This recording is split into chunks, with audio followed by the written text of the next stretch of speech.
Welcome to the Learning Pines YouTube. We hope this video helps. You start by confirming hardware and drivers. This is critical. First, verify the PSU can supply GPU TDP plus roughly 100 W overhead because underpowering causes throttles. Then install the latest stable driver and reboot.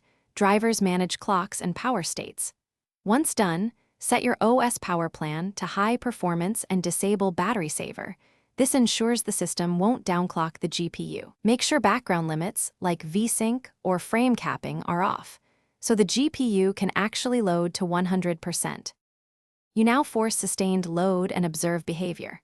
Start a trustworthy stress test to push shaders and memory. This reveals whether the GPU can reach and hold 100% usage. While running, monitor temperature, core clocks, memory clocks, and power draw with telemetry. Watch for thermal or power-induced throttles. Then tune. Increase power limit a few percent, raise fan curve to control temps, and apply conservative core/RAM offsets. Test stability between each change. This iterative process shows how performance and limits interact. You finish by locking in working settings and validating in real workloads. Save your power and clock profile so it applies on boot. Automate the fan curve to keep temps below the throttle threshold. If GPU usage remains under 100%, investigate CPU bottlenecks, PCIe link issues, or driver power state problems. Capture logs and compare frame times.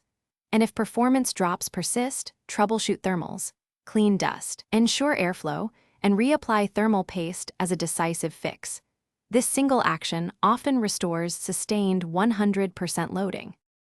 Thanks for watching. Consider subscribing if we helped you.